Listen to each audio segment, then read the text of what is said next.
Hello and welcome to Football 360 today, our new bite-sized podcast to get you across what you need to know as a football fan in Australia. David Weiner with you once again, and this Thursday we are on the eve of Season 21 of the A-League Men. To help preview it, I am rapt to have Erik Paartalu join us. Erik, great to see you, mate. How you doing? G'day, mates. Yeah, doing well. Can't wait for the season to explode tomorrow night. So it's been a long off-season as usual. There's been a lot of football coverage and saturation in the market, but now we're happy that the A-League's about to begin. Awesome. Well, welcome to Football 360. It's great to have you here to talk through it. What are you most looking forward to about the new season? Oh, mate, it's a difficult question. There's so many elements in this season already that have sort of transpired in the off-season, and it's hard not to sort of mention the loss of Western United. That was a big loss for the competition, I think. Players, coaches, staff, and hopefully everybody gets back on their feet. We know they're in hibernation. Not a great situation, but if there is a positive out of it, it's some of those players have been able to move to other clubs, and some haven't, and some have had to go down and play at another level. I think that the thing I'm looking forward to most is the surprises along the way.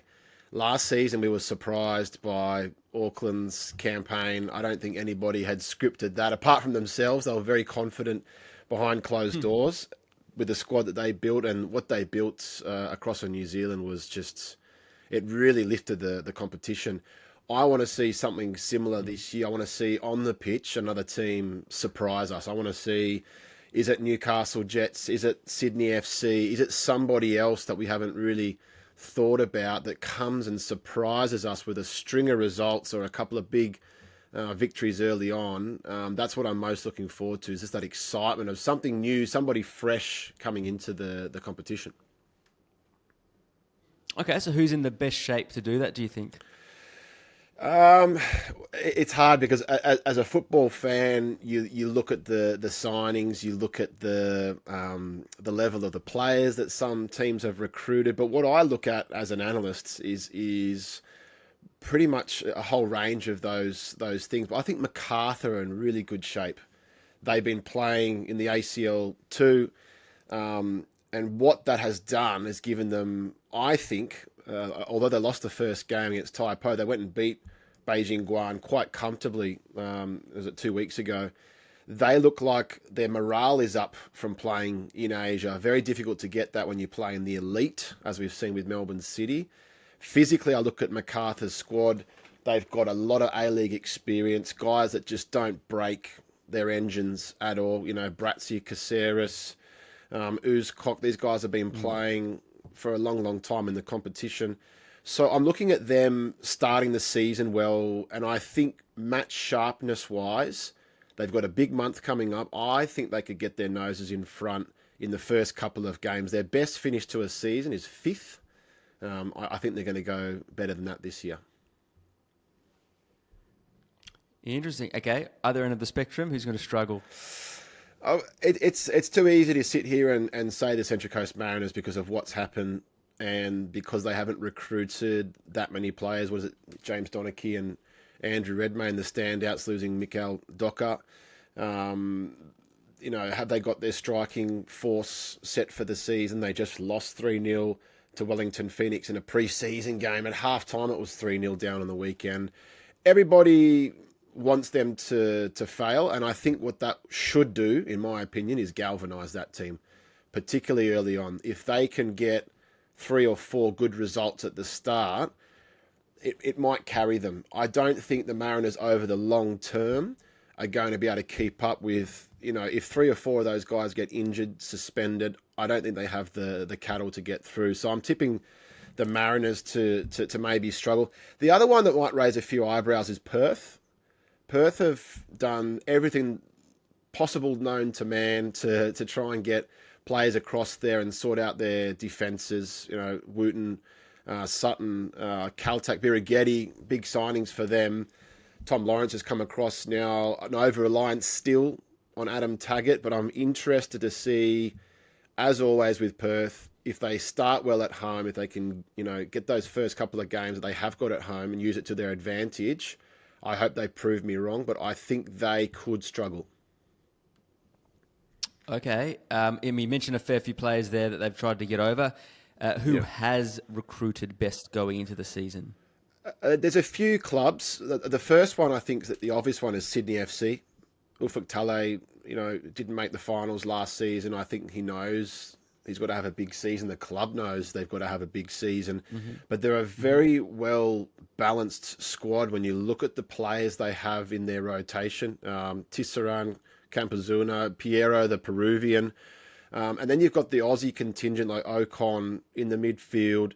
They picked up Garuccio, Yuli in midfield. So there's a lot of players there that have, come to the club this year and have moved into their sort of starting 11 straight away. Where Sydney FC went wrong last year was, I think, that there is a distraction when you have a player like Douglas Costa. It has to be a distraction. No excuses this time around. It's going to be a bit more of a team feel. But I think that they are going to be frothing to get started because they missed the finals last year. Absolutely. No, Sydney FC can't be missing the finals in consecutive seasons. A player to watch. Now, this could be a recruit, a youngster, both. Is it from Sydney FC or is it from across the league? I've got a couple. And it came to me last night through social media, and it was Craig Goodwin talking about Anselmo from Adelaide. And was it you guys that picked up the story? It might have been you guys, Anyway, he'd been talking about Anselmo, so I did a bit of research on him. He's a little bit older in his time. He's had a lot of experiences at Saudi. Was he at Johor as well, I think? So he's played in some big places with big pressure. Now, for Craig Goodwin to come out and say this guy could be the best midfielder, could be, and I'm sure he's alluding to the fact that if he stays fit and readily available for Adelaide, and they are discounted a lot, Adelaide United, where you forget how good their squad was and still is, and particularly with Goodwin in there. But this player, Anselmo, I'm really looking forward to seeing. I think for Sydney FC, Ocon Jr. for me is going to be one that the football purists and particularly the Sydney FC fans are going to get a buzz out of. A player that, Leo Senna was there last year and played that similar role. But in terms of having a rock, a number 6 midfielder, you can see why I'm attracted to watching him play. He'll keep it simple. He has the ability to break lines. He can step in, and he had a decent under-20 World Cup. And I think that he'll be slick and steady for Sydney FC. And the last one, David, that I just watched recently for against Beijing Guan was Oliver Randazzo for MacArthur, another young midfielder playing alongside Luke Bratton in there, learning a lot, getting a lot of experience, getting a lot of game time. I think some of these youngsters are going to be, ones to watch this year. Awesome insight. And you may have come across it on Football 360, what you were referencing earlier. It was in maybe Robbie Cornthwaite's column. Could have been. Where he actually threw the gauntlet down to Adelaide United and said he wants to be proven wrong, because if I was doing this podcast with him, he may have had them in the teams that might be struggling this season. So, he does reference that. And Craig Goodwin back in the league is always a good thing for the league because he's a mighty player. This dovetails nicely into the next question, because if I throw back to the Qatar World Cup, I remember if you started the season, you weren't picking Jason Cummings and Garang Kuol in the squad. Is Craig Goodwin going to make a run for the World Cup squad? Who might make a run for the World Cup squad this year? It's going to be a great storyline. It is, and not just for Australia, but New Zealand as well. We've got players that are representing both nations at the World Cup. So it's going to be only good for the A-League, right? It's going to be competition for places, and once it gets past the 31st of December, the switch gets flicked into now or never mode. And I think for a guy like Craig Goodwin, we know he's been back 4 or 5 times now to Adelaide. I hope he stays the whole season. Firstly, he's always doing so well that he gets a move to Saudi or elsewhere. So look, Craig Goodwin in his best possible form is the best player, maybe you can say that, in the A-League when he's on the song. how does he fit into the new system under Andrioli? We'll have to wait and see. But I think if he's in form, you've got to have him in the squad. Barello fits that mould as well. He's got to keep himself fit. If the Wanderer is in the top sort of 3 or 4 teams and he's clicking and scoring and assisting, I think he's got a case. And you can't go past guys like Aziz, who basically got the Socceroos to the World Cup. But, I was thinking about this question and, what if players like an Ocon Jr. or a Denny Jonro from Melbourne Victory have standout years? I'm talking like, for Jonro especially, 10 goals, 10 assists. We don't have that sort of role in the Socceroos 11 at the moment.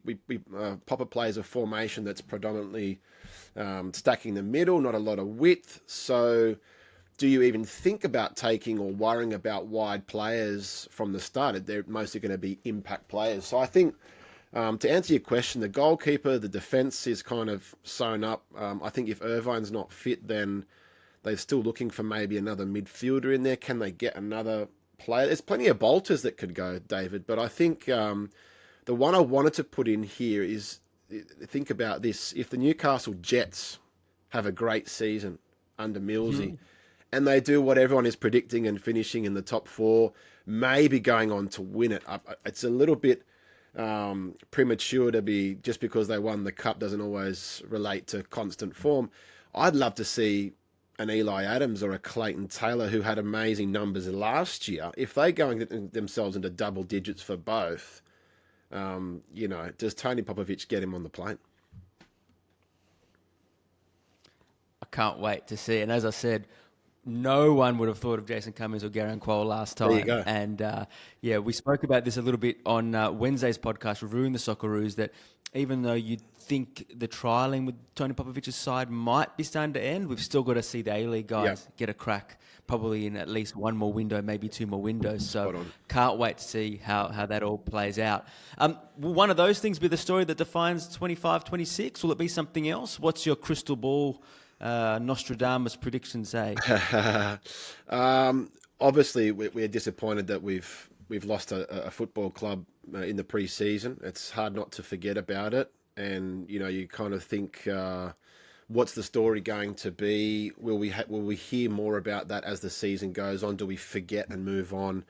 I just think the story of the season is going to be that it's going to be a freak season because of so many different reasons. I think freak in terms of results, where you're going to have 7 or 8 sides that can just beat each other.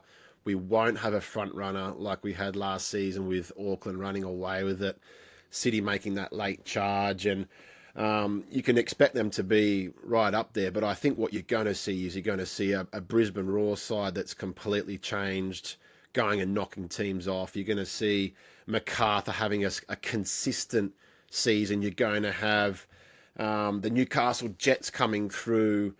There's so many elements in this season, but I just think for the good of our game and the A-League starting again, I just hope it explodes into these big sort of games. I don't want to see so many goals and 4-5s and 3-2s. As a football purist, I think our defensive work can take a little bit more shape this season, and some of the coaches, in order to get themselves into the finals, have to really work on their defensive side of it.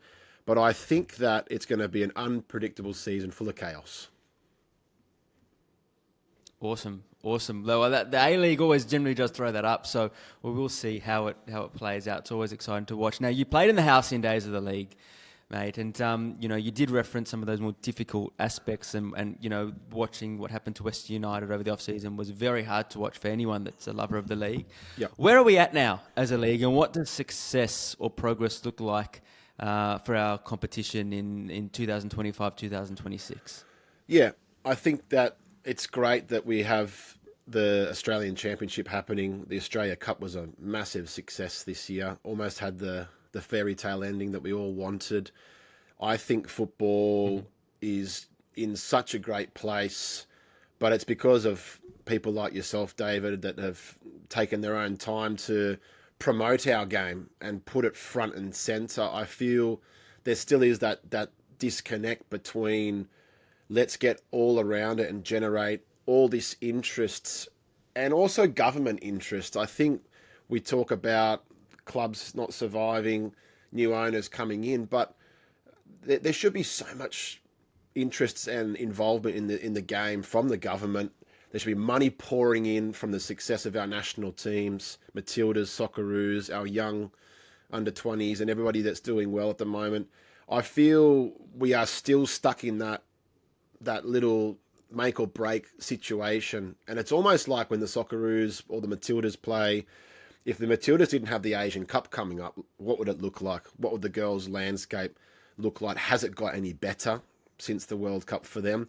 The Socceroos, if we don't qualify for the World Cup, is anybody really looking at our competition locally and going, oh, this is where it needs to be? What I see now, and it's because of the salary cap, because of the rules, it's a young competition, it's a buyer's market, and I think we have to make peace with that. If it's a buyer's market, keep doing it. We're going to go and grow the vegetable, and we're going to pick the vegetable as soon as it's ready. Hopefully that money gets shifted back into grassroots football. Now, there's some clubs there getting, fees every year now, transfer fees every year now for their talent.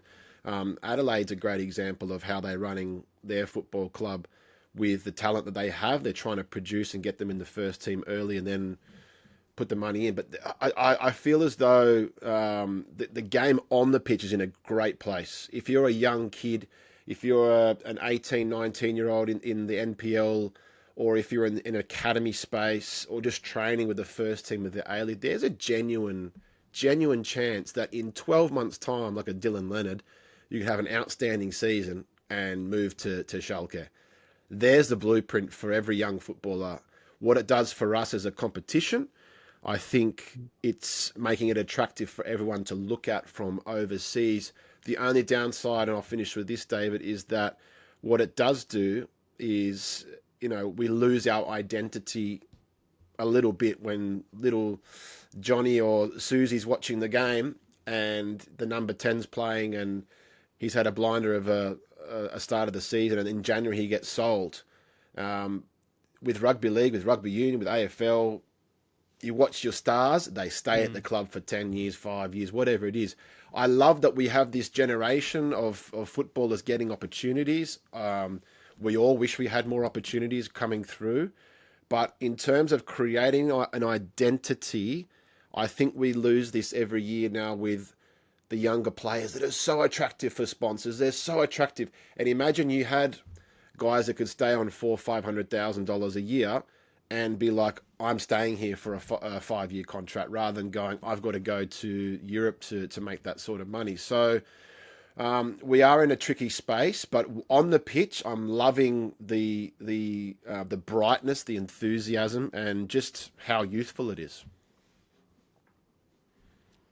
Fascinating answer, and I think the last 3 minutes we need to unpack with another 30 and follow that up. How we find that balance between that identity, that moving. It is actually it's the heart of the debate. How do you drive that connection for a fan with Australian football? Follow that star overseas, but then what does that do to the league here and the connection you have there? So watch this space. We'll pick that conversation up through the season, because that's what we want to do on Football 360, is drive those conversations. Absolutely. They are constant to the growth of the game. One more before I let you go. We had a video on Football 360's socials this week with some of the Australians, Jason Cummings, Jamie Maclaren, Dimitri Petratos, in India, where you've spent some time extensively, both as a player and a commentator, where they were confronted by some fans after Mohun Bagan, their club, didn't travel to Iran for a Champions League game. Can you give us a bit of an insight into why that might have happened, what the culture is like there in India that drove that? And did you experience anything like that while you were there? How much time have you got left on the podcast? I could go on forever. As long as you need to answer it. Yeah, I'll give you a reasonably quick answer. When I first moved to India and played in the 17-18 season for Bengaluru, our first 2 games were against a team called 4.25 SC from North Korea. And the first game was in Bangalore. The second game we had to travel to North Korea and play. At this point in time, they were at war with everybody, and Japan was very nervous at that point in time. And if you go back and look at some of the news interviews I had to do after the game, it was pretty surreal. So basically, we travelled because I don't think there was obviously there's a do not travel to North Korea, but we travelled. I don't know how that worked out. We went, we played, we got through the tie, we beat them at home at a draw. But the morning after the game, we walked outside and went for a team walk or something because we couldn't fly out for 2 or 3 days because there was a flight, twice a week back to Beijing, to China. And the bellboy or whatever had told us that if we came at 6 a.m., we would have seen the missile being shot from the airport. And at that time, they were shooting nuclear missiles to Japan. And before it got into Japan sort of airspace, they were crashing it into the water. So I've had that experience, and never once did I think I was going to be exploded or, bombed on, this, that. We just got on with it and we played and we came back safely. The AFC had assurances. Where I sit on the fence with this one is that I don't think that the Mohun Bagan players would have said, no, we're not playing. I think this has come from the government, from not just the Australian government. It's come from other nationalities that they have playing there, as well as the Indian guys. I didn't see them just travel with the Indian squad. So it was a club decision that they haven't come out and said anything about. But what the fans are angry about is that this is the second year it's happened in a row. They've won the league.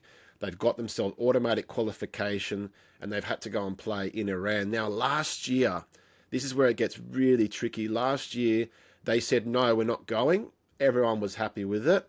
They didn't play, but they had other teams from the group that went and played. I saw footage of that match, and they were missiles going off in the background. So how is that safe for anybody to play football, first and foremost? So they've then drawn, I think it was Sepahan again, in the competition, and within their rights to say, no, we're not travelling. Where the fans are angry is because of where Indian football is at the moment. It's in a very tricky position. The federation and the broadcaster in big contract renegotiations. There's all these things going on. The national team's not doing well. There's a lot of negativity at the moment. And what I will finish on with this is that it's not the players' fault. But what I don't like about social media sometimes is if somebody has an opinion, and it may not be the right opinion, but it resonates with their anger, they jump on that. It's the mob mentality. So they went in and approached some of the Australian boys. You probably saw it on social media. And to be fair to Jason and Dimmy and Jamie, they were answering all their questions. But those guys weren't interested in listening to their answers. They just wanted to show that they're Mohun Bagan, the biggest club in the country, and that they're angry that their foreign players are not going to Iran.